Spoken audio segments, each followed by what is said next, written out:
home, auto, business insurance. Do it. Welcome to Insurance is Sexy with Dakota and Terry. Hello. Thank you for joining us again. What's going on, people? Today's episode is brought to you by the letter F and the number 6. You know why? Why? Because today's episode 6. Okay, I'm going to say what I said 1 second ago. Hopefully we don't need copyrights from Sesame Street, because that is definitely, Sesame Street say that all the time, and he said it, not me. It's a PBS thing, right? That's public. So that means it's us. Okay. We got that. I'm part of the public. All right. Dakota, let's go. Okay. All right. So we're going to do what we normally do. Yes. Right? We got the format all laid out. Yep. We're going to talk about why this is a cool place to work. We're going to probably move that to the end at some point. But for now, okay. we're going to keep that up top. We're going to get into the word of the day. We're going to talk about the educational piece. Interestingly, today is Dakota's word. Those things tie together. Yes. We got a little leadership lesson for you all, which is going to be kind of fun and something that I use at home and at work. And then we got a little story for you. Dakota does not know what the story is. Hold on, folks. Just hold on. We all gonna take this ride together. But the best part of the show, you ready, Terry? Go ahead. I got to pick the word of the day. That's true. You did. When my fingers do the walking, I'm gonna be honest, it's a little better than when your fingers do the walking. I'm gonna be honest, it's a little better. Do you think it's because of the pre-planning that goes into it? Oh, pre-planning. Yes, it's because of the pre-planning, yes. When Dakota does it, we actually think about it. Right. When Terry does it, Yes. we like to keep it a surprise for you and her and me and Jamie. Yes. Jamie needs to be surprised too. I don't never know anything. He never knows. Even if it's a one-day pre-planning, I just need a little bit. You know, Terry, he tells me, come on, Dakota, just go with the flow. Terry, my hip don't even work like that. I cannot go with the flow. I need to know where we going, when we getting there, who driving. I need to know all these, who at the party, what you wearing. I need to know all those details. You still let me drive too. I do let you drive, and when we go to the party together, we always match. You know, match. Gotta coordinate. So when we go to the party, people know we together. That's basically the reason. That's it. That's really the only reason. That reminds me of our Halloween party coming up. It does. I'm so excited. We got we skipped a year, so this technically would be 7, but because we skipped a year, it's really 6. Okay. So it's our 6th annual Halloween costume contest. It's going to be, Friday? Is it the 29th? 29th, the Friday. 29th? And we make a big deal about Halloween around here. We go all out. Like, the whole office is going to be decorated. Everyone dresses up. And we don't mean like, Party City costumes. We mean like, professional spray paint, blood, real blood. Real blood. We got to get that somewhere. We get a little bait. We always have like a ringer. We bring somebody baby in. They could be co-stars. We do stuff like that. We invite the whole building to come through. We do like a little, I would say it's a parade. Okay. We do like a little parade for the office. They come through, they do votes, and then online, everyone gets a chance to vote for their favorite costume. This year, and we got prizes too. We like cash money prizes. Shmoneys, yeah. Yes. You won in 2019. I won in 2019, 2018. They robbed me in 2016 and 2017. So I'm gonna be honest, I've been robbed a lot of times around here. So this year, coming back. We coming back. Coming hard. We coming back. That's it. So, you know what? It's kind of that Halloween costume party. That's one of the things that makes this a cool place to work. Yes, exactly. And we're hiring. Yes, we are always hiring. So we're looking for some cool people that want to work in our cool place to work. Mm-hmm. You got to be kind. You got to be passionate. You got to know your insurance business a little bit. Got to know how to deal with people of all ages, types, personalities, whatnot. And you got to have the ability to serve. I think that's a big one. That's really like our underlying mission. That is. We talked about missions one time. We did. And I think It is one of our missions. It's a core value. To be of service. Be of service. Period. We have a great servant leader that starts at the top and it's pervasive throughout the entire organization. Yep. So if you're looking for a new opportunity and have some knowledge about that property and casualty insurance space, we'd love to talk to you. You can visit us on the web at PKIG.com, or you could just email me directly, terrybean@PKIG.com, and we'll get it straight away. And if you forget Terry's name, just email me, Dakota at PKIG.com. I'll forward it to him. That's true. She will too. She's good about that. She forwards me stuff all day long. He gets a lot of FYI emails from me. FYI, Terry. Oh, you know what? I didn't even know what FYI stood for until right now. Terry, are you joking me? You just didn't know. You get those plethora, like you're like, oh, she emailed me a lot. I figure you were using the FYI in a whole different context. I didn't even know until right now. Oh, Okay, Terry, my information. Okay. All right. So today's word of the day, Dakota. What we got? All right. So it's an F word, and I think this is very useful because it's gonna give you some insight. She got that F word shock, right? It's gonna be a PG This is a family show. This is a family show. We just kicked it up to PG-13. You get one. You get one. Is Field Underwriting. Directly from the book. It's selection of clients by the agent in accordance with the company's standards. So what that means is that us as the agents, we actually field underwrite the policies even before presenting the risk to the carrier. And that makes us as agents field underwriters.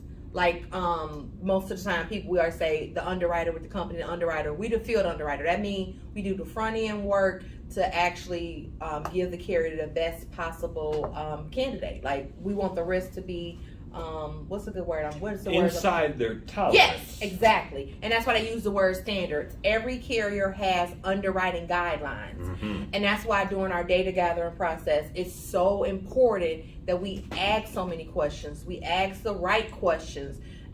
Something very small can make a big difference to another carrier. The type, you having a dog is a normal question. The type of dog is more specific to a specific carrier. So we try to drill in on things like that.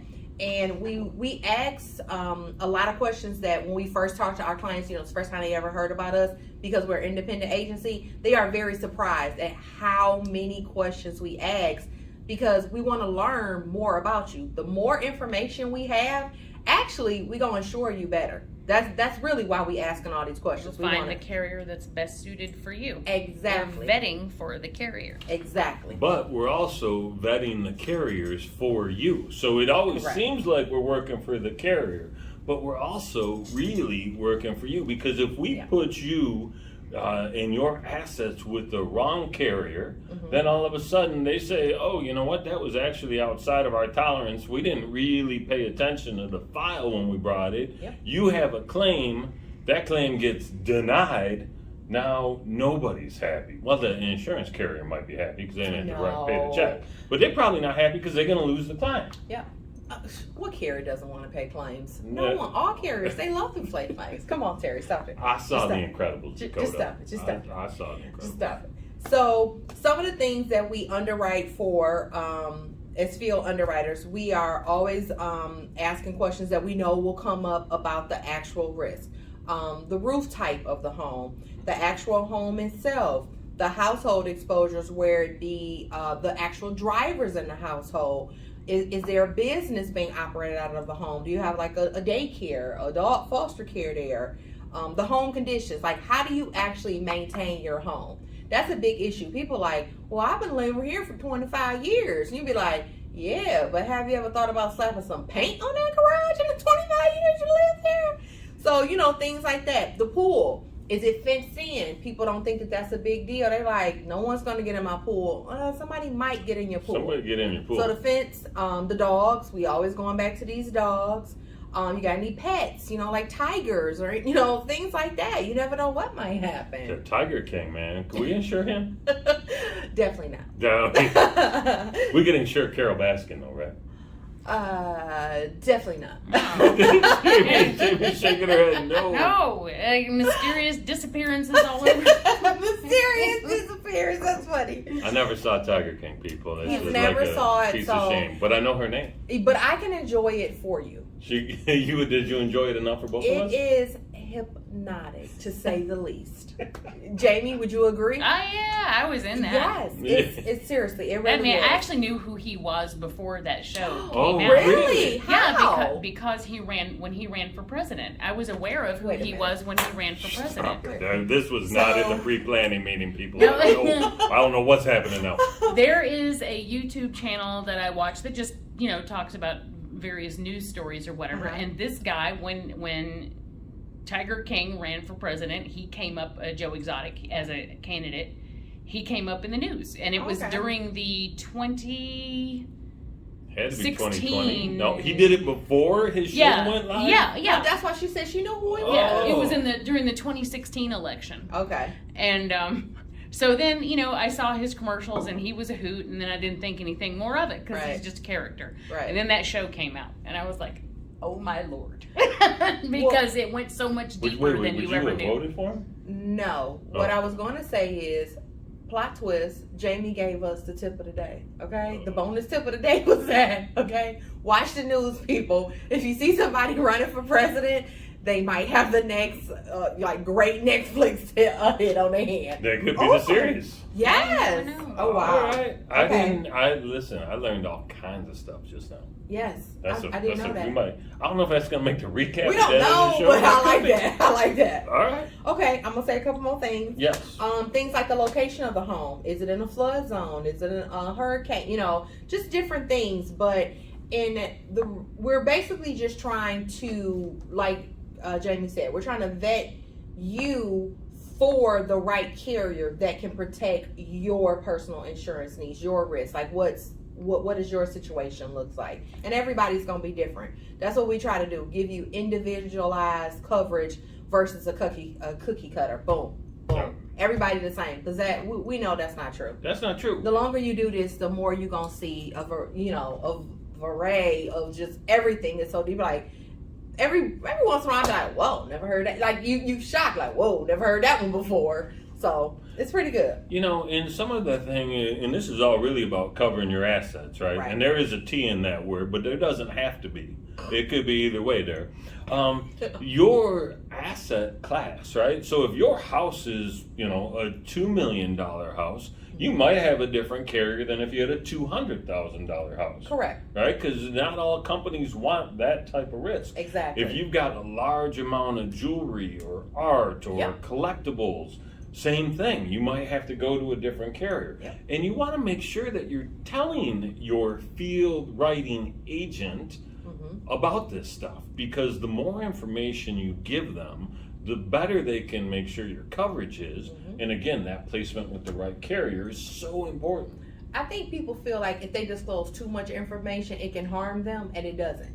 It can only paint the picture that we need to, portray, and like, this is the reality, this is the good, the bad, the ugly, whatever it is. And I think clients, they don't necessarily, they're not trying to deceive us. I do think sometimes they withhold, and they think that that's benefiting them, but it's actually not. I love when clients give me the whole story, and then I reword it and re-illustrate it in this nice, pretty box and bow, and then slide it over to the underwriter and be like, look what I have for you, That makes So sense. trust me, it's beneficial to you, the client, to give us as much information as possible. It's like withholding stuff from your doctor. They can't treat you properly if they don't know Yes. everything that's going on. We are professionals, people here. That's a good point. Professionals. That's Yes, true. that's a great, yes, Jamie. That's Yes. That's what I do. I sit back and I think of analogies. And you do it exceedingly well. That's what she does. That's pretty what she much. does. She does it pretty good. Well, and before we put a bow on this part of the series here, I want to point out that one of the reasons it's beneficial to work with an agency like ours,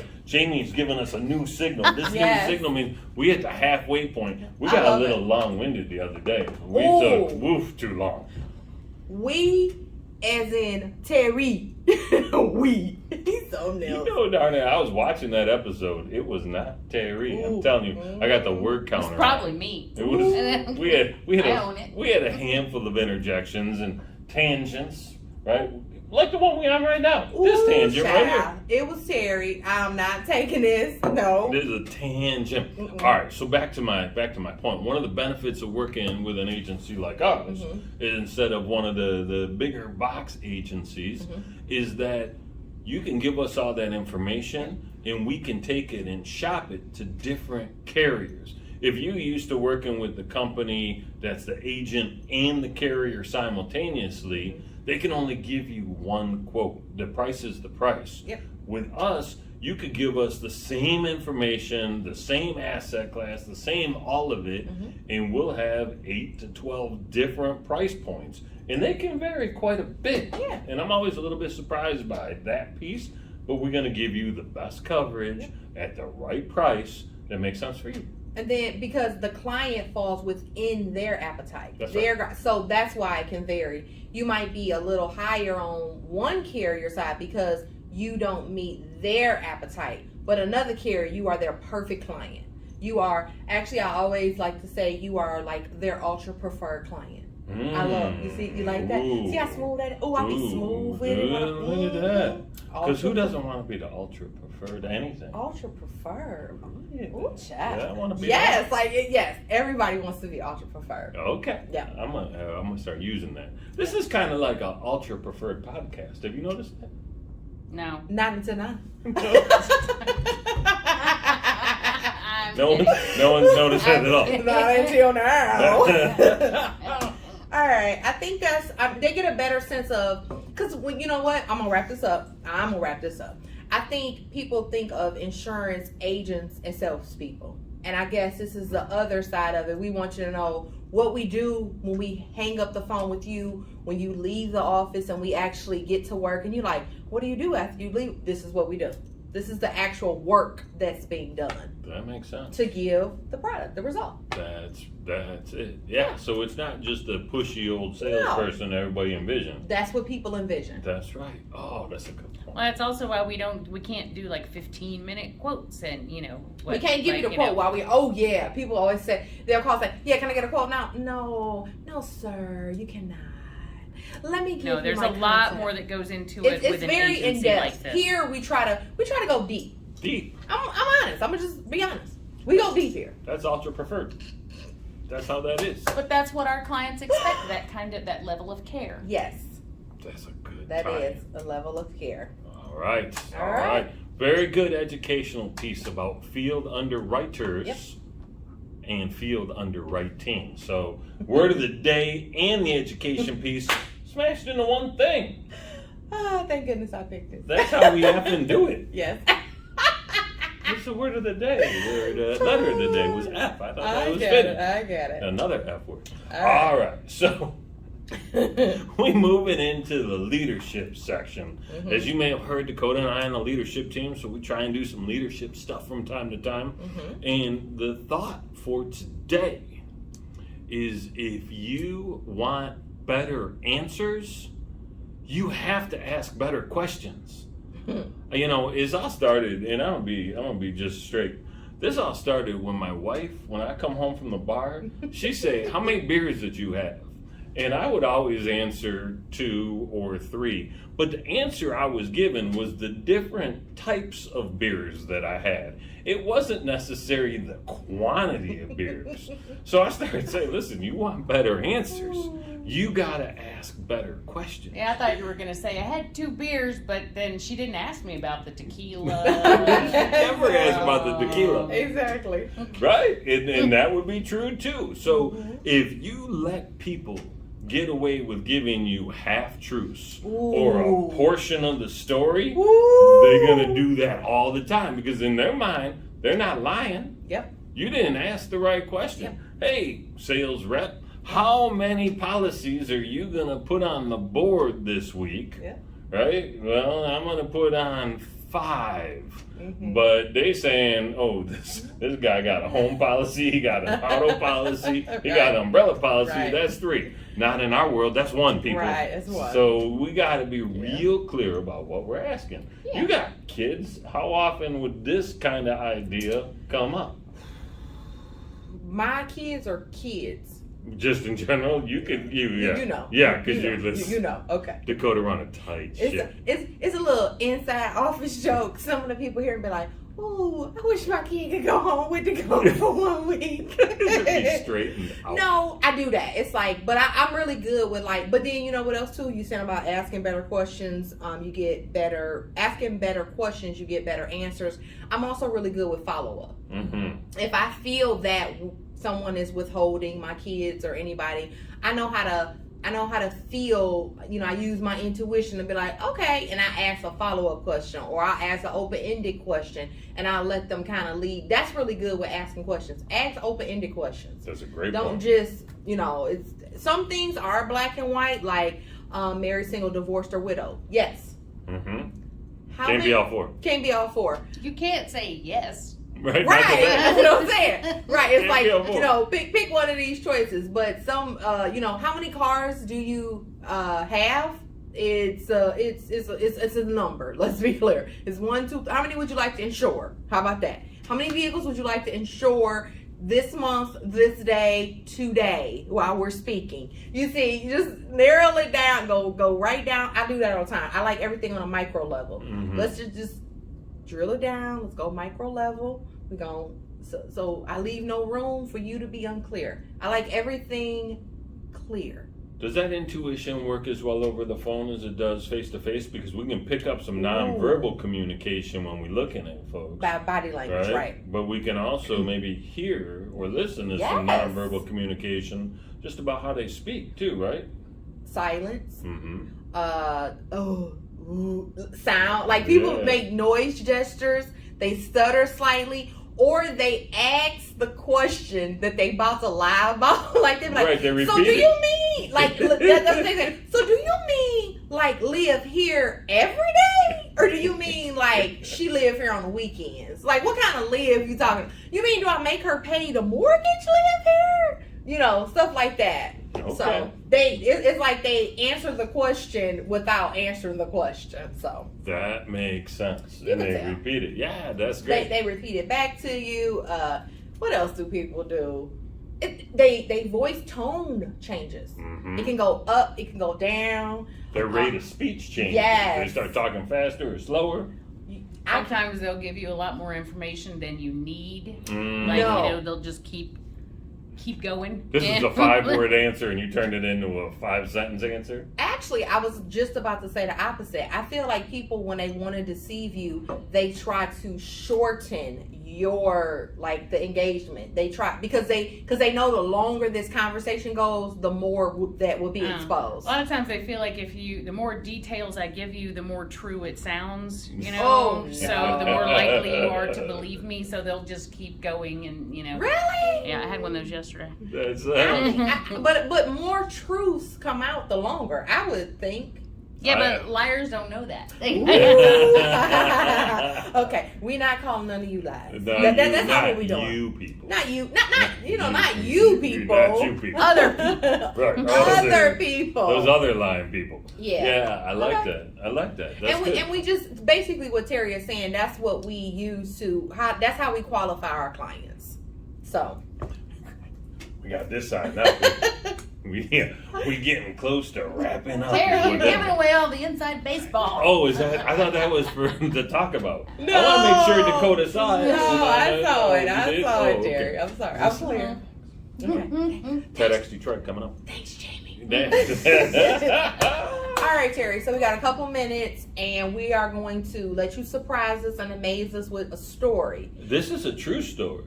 Ooh, Terry. This is a Who true truth? Who truth? No, this Who is truth, Terry? not only is it a true story today, Okay. it's kind of a sad story. Oh. And so I want to know. I'm I want to serious. know from my friend if this is common practice or not. So I'm gonna put Dakota on the spot a little bit, and she will not like that. No, I she won't. hate this. She won't. But it's okay. It's okay.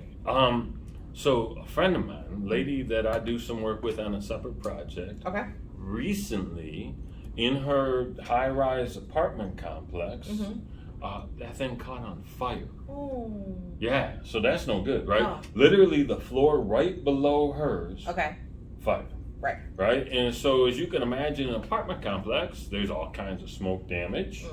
Right? And if there's all kinds of smoke damage, especially if one of you and your family got some bronchial issues, you're not staying in that place anymore. No. Right? So now her and her family are living in a hotel.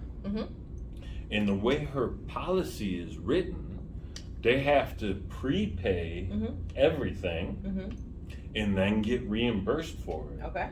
So I don't know if there's a difference in different types of coverages and different types of policies where if she had something different, she may not be in that situation.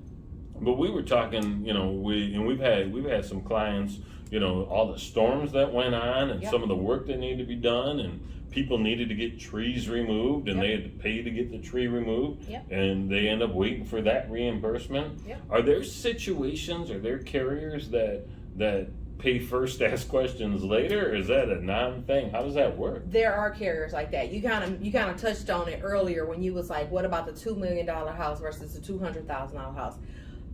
If you would have, I'm gonna just be honest, if you would a higher end carrier, the carrier is more like white glove. When it comes to claims, that's all the clients think about. If you paying $20,000, $30,000 a year, should a claim come and you need $50,000, you expect, mind you, you've been with this carrier for over year after year after year, you expect, I have this one claim, you are expecting expedited and excellent service. You want everything to go seamlessly. No, you're not gonna pay. But they don't expect the client to pay for the hotel themselves, to pay for all their meals, to pay for, look, if fire, you need clothes, you need shoes, you need personal items. No, that's going to be, and you got a per diem. What they do is they set a reserve. They set a reserve saying, okay, we assume it should be about this. And then that can be adjusted as the claim process goes on. So they cut you that first check like straight away, and then they worry about the rest later? They kind of do it like that sometimes, but I'll even use myself in this. I've had a claim where I've had to leave my home. I did not pay $1 out of my pocket, except for I didn't pay it out of my pocket. What they do is like they start sending you different checks, like for replacement of stuff, the depreciation of certain things that got destroyed. So that's like a little bit different, because something that's depreciated that they're replacing, I can either choose to replace it and then get the full value of it, the replacement cost of it, but I have to pay for it myself and then I get reimbursed. Or I can take the depreciated value of that item. So it kind of like varies what it is, but food, the housing part, all this stuff, transportation, stuff like that, I didn't pay anything. That's cool. When I worked in hospitality, I had a lady stay there for several weeks with her daughter because they had had a house fire that actually led to the death of her mother, which was very tragic. Wow. But she never paid a dime. I don't know who her carrier was, but the bill went directly to them. Right. Like there was no, she didn't touch anything. Yeah. You know, their payment was on file. And every night that she had to stay, it just got charged directly to the carrier. So that happens. It just depends. It does That does happen. happen. With your friend, it could be a fact that her policy doesn't have replacement costs. It might be something like this actual cash back. It's something there underlying the reason why some of these things are coming out as an upfront out-of-pocket expense, and then she's getting reimbursed for it. It's something a little bit more there, which that's about communication. She should have asked the adjuster that's helping her with the claim, like, to explain that piece to her. Now, mind you, that wouldn't have changed the fact that that's how the claim was going to move forward, but she would have understood probably of like, why is this happening? Yeah, but that's a horrible surprise, right? When all of a sudden you got to move everybody out, and then you're getting whacked with that bill. And so it maybe there's a difference between owning a home, right, with the replacement value, and living in an apartment. That could be a thing. It could be a thing. That could be a thing. It could just be limitations to her actual coverage. That's the difference. Like, if you're the owner occupant, if you're the occupant, is you're the renter. If you own it and you don't live in it, has certain limitations. So it's specific to what type of policy she has too. It could just be limitations on it. Okay. Just in general. So normally our stories are fun and a little bit funny, but this was on my heart. Halloween came. We went dark today. We went dark, people. It's a little spooky. Like dark purple. Yeah, we did. After the whole conversation about Prince last time, I figured this was perfectly acceptable, don't you think? I mean, Terry, when you text somebody in the morning and ask them what they wear, yeah, it's appropriate. It's appropriate, What you people. got on, Dakota? What you wearing, Dakota? We try and coordinate. We Like, do. you got the mushroom print belt? Coordinate. We You do. got to coordinate. Anybody get the mushroom print belt joke? Anyone? Do you remember that? I do. It's in my top 5. Okay. Oh, All right. no. It's in my top 5. No hammer toes. Oh, over no. here. Okay. All right.